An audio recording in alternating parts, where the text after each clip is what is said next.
Hey guys, Ethan here. I'm working on my 94 Chevy Impala SS. And I just wanted to make this quick clip here to go over power antenna removal right here. So the problem with mine is the cable for the mast is broken, so it will push the antenna up, but it won't retract by itself. But if you help it down while the antenna is going down, it will pull the antenna the rest of the way. But it needs to be fixed because it won't go down by itself. And I unplugged the antenna, I unplugged the motor so that it wouldn't go up and down. I wouldn't have to put it down by myself anymore. And I get terrible reception on the radio. So these plugs right here are for the power to the motor, and then there's also this plug. You probably can't see it very well, but anyways, that wires the actual antenna cable. So I've been dreading this for over a year now, and I didn't have the tool for it. So this is a bezel removal tool, and then the actual antenna bezel here just came out. So the antenna has kind of fallen out of place there because I'm working on removing it. But I just thought I would show you guys because I couldn't find anything like this online, and I really been dreading it because it sounds like such a big job, but I don't think it's really gonna be too bad. So first of all, I got the car jacked up, jack stands, and then got the jacks under here just in case emergency brake is on. So of course you have to take the wheel off because we're going to be working in this fender well. And then you're going to need to remove all of the hardware, all the hardware for around the outside. So take all those bolts out. They're all, I think, 10s. And just be careful, you know, because these are old cars, and you can see I have a fair amount of surface rust. So liquid wrench is your friend. And then there's a couple of larger bolts that are 13s around here too that I've pulled out, and you just need to pull those out so that you can get some wiggle room in here. And then I have this block in here against some framework so that I can get my hand in here. And then the only way that you can really see the antenna is up through from the bottom. So see that is the antenna right there. And in all the posts I was reading, there's supposedly a bolt that you have to remove right here. I don't know, see on the bottom there, I don't know if there's supposed to be a bolt there, but mine doesn't have one, at least yet. So another important thing too is this is a lot easier job supposedly if you can get the mast to go down. So that's another reason I unplugged it. I didn't want to risk, you know, eventually the mast getting stuck up and being an even worse job. So now there's also a 10mm bolt that's right here. Come on, turn on. Right there. You guys can't see it. Hang on. Alright, we're going sideways. Right there. See, it almost looks like a ground bolt, how it has that washer right there. That is going onto a metal bracket that's holding the antenna. So I'm gonna pull that the rest of the way out, and then maybe I'll give you guys a better update. Alright, so there you go, guys. Got the antenna out. Wasn't really a bad job. I put these safety wires on it, tied up here, got the antenna cable taken apart, and then the power wire, and then I got these guys to guide everything back in the way it came out. That was a tip I picked up off the internet, plus I have no idea how you would get those cables back up through there. But like I suspected, the only bolt holding mine in was this one right here, which is the bolt that I showed you in the door jamb.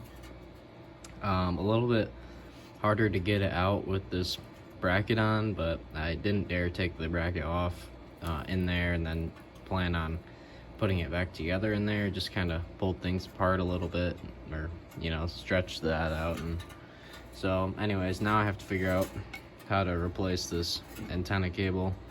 But here it is, taken out of the car. This is the hard part done. All right, update on teardown here. So got the antenna out of the car.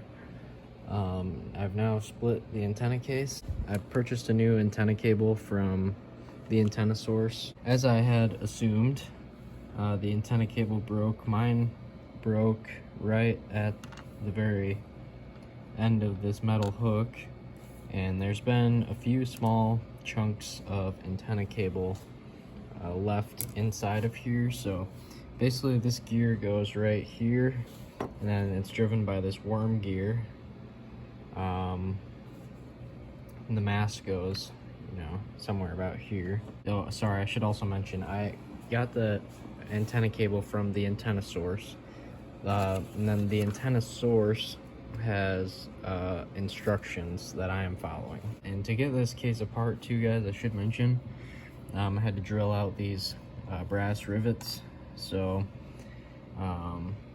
they will spin in the case, or at least mine did, and you can still get them out. I saw somebody saying that they couldn't get theirs out because they spin, but if you hold your finger on the backside, you can figure it out.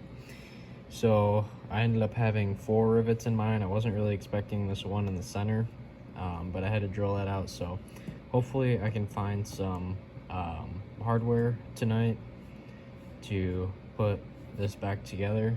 But obviously you need to get the antenna cable figured out first. So here's kind of what the insides look like if you're preparing to do this project. All right, guys, just a quick clip getting this cleaned out. So this is the side that the gear hole mechanism is in. So pretty easy just to pull this out. You got to pull the electronics out of it, out the top first, and then this guy, I'm just cleaning it because I want to get all the old grease out of it, and then I'll re-grease it with some new grease, because chances are I had to drill the rivets out, so could be 25 years old if it is original. So just getting everything cleaned out. Looks pretty good still, so nothing concerning. Probably gonna start putting it back together, and then I'll jump back into the instructions, and hopefully we'll have this back together soon enough. Gonna have to figure out resealing this before it goes back in the car.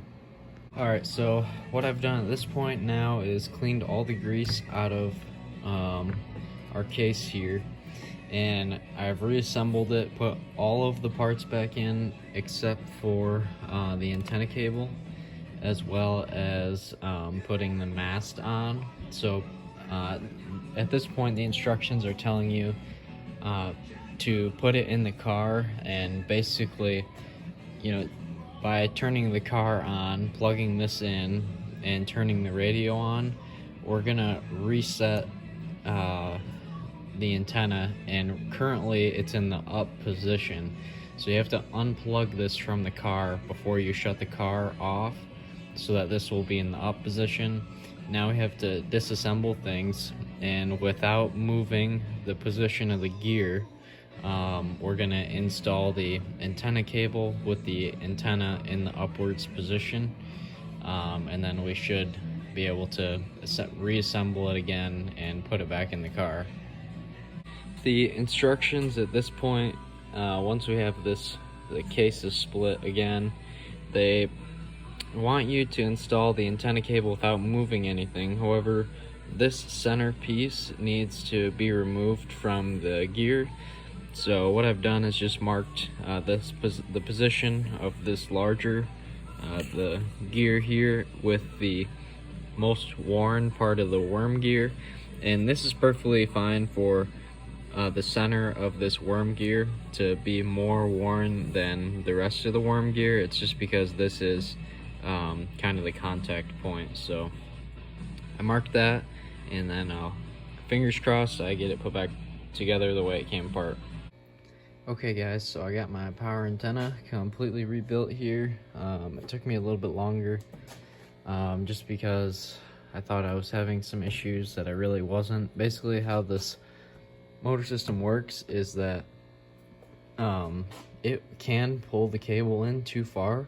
The only thing that tells this system to stop is the pressure. So it's gonna put pressure on the mast here, and then it will stop because it senses that the force and the pressure. It won't break itself basically, and then all the way up it does the same thing. It'll push the mast all the way out, and then at full extension it will kind of, you know, feel that force on it and stop moving.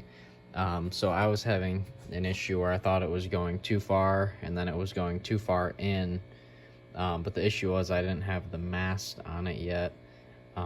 So the mast is basically what tells the position, which is pretty smart. So anyways, I got all the clips put back on the outside, and then to put this back together where the 4 rivets were, I'm using 5mm hardware. So all of these bolts are 5 by 12mm stainless steel hardware, and then they use 2 washers, a washer on each side, and then a lock nut. And this one right here is like a 1/2 inch long standoff, because there would be no way to get a nut down in there. So the 12mm are pretty much the perfect length to just get into that nylock. And you can see on the back side here. So I just did stainless steel hardware so it doesn't rust, but this way if I ever need to get into it again, I can. And yeah, hopefully this is all fixed. Try to get it back in the car now. Okay guys, got it back in the car. Now you can see at the same time I do. First time back in the car. Let's see.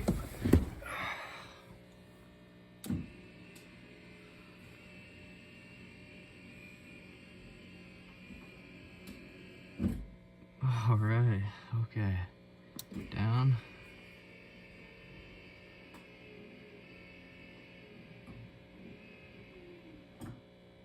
Whew. Okay, well, I'm glad nothing just broke there, but got it back in the car now. The bezel is tight, as well as the nut right in here, the bolt in here is tight. Both my connections are in.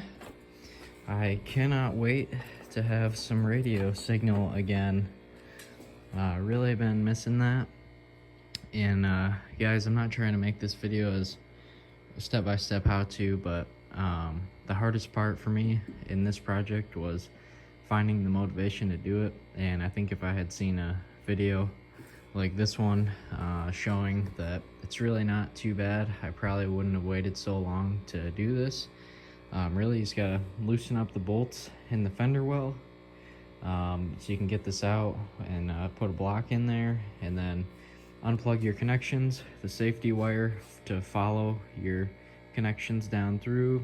You got to get the special tool for this. Take this off, get the bolt out of the door jamb, wiggle it out of there, and then the replacement wasn't too bad. It took me a little bit to figure it out, but this could be done in I probably only have, you know, 5 hours, or definitely less than 5 hours into this, and this is my first time doing it. You know, the next one will be a lot easier if I ever have to do one of these again. So anyways guys, I hope that helps. I'm gonna get this buttoned up another time and then put the wheel on, and we'll be ready to roll. So awesome, that feels good.